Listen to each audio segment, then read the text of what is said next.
president. Det har vært en fin debatt, og det er flere temaer som det kunne være fristende å kommentere. Først har jeg lyst til å kommentere statsråd Aaslands innlegg i forhold til barnevernet. Det er riktig at det begynner å komme på plass med penger. All ære av det. Så er det også, jeg tror den diskusjonen vi nærmer oss nå, kommer til å handle om kommunenes rolle. Høyres budsjett i år er sånn sett et signal i den retning, men spørsmålet er hvordan dette grenseskillet mellom den kommunale delen av barnevernet og den statlige delen av barnevernet, det tror jeg er et veldig reelt spørsmål om det ligger på riktig sted. Det tror jeg vi må ha en åpen tilnærming til. Det jeg savner litt fra regjeringens side er en større åpenhet rundt det temaet og flere initiativer i forhold til å møte kommunene, også i forhold til hvordan de praktisk organiserer seg.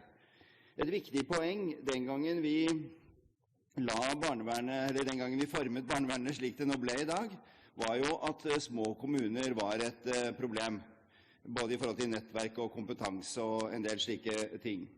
Det vi ser er jo kommuner på egen maskin, så har jo mange små kommuner funnet å jobbe i nettverk. Mange små kommuner har en egen drivkraft i forhold til det å styrke sitt fundament for å lage et godt barnevern. Det tror jeg kunne vært et godt utgangspunkt for regjeringen til å stable på beina noen piloter, noen prøveprosjekter, som det vil være veldig nyttig å høste erfaringer fra i det evalueringsarbeidet som regjeringen nå arbeider med. Dette gjenspeiles for eksempel også i det som er representanten Andersens, et av hennes poenger, nemlig at taushetsplikten var viktigere enn meldeplikten, som hun sa. Så dette tillitsforholdet mellom kommunalt barnevern og barnehage i hennes tilfelle nå, men jeg tror også jeg kunne si skole.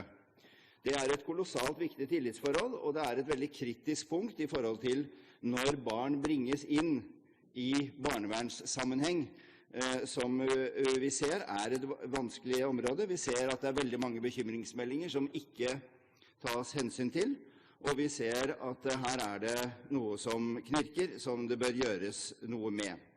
Høyre har foreslått opp gjennom årene, eller de 5 årene som vi nå har vært i opposisjon, har vi foreslått en del tiltak, en del praktiske ting. Kanskje var det noe å gå tilbake på og se om man kunne ta tak i. Statsråd Aasland var jo så fornøyd med finansportalen sin. Vi har jo foreslått også en portal for barnevernstjenester.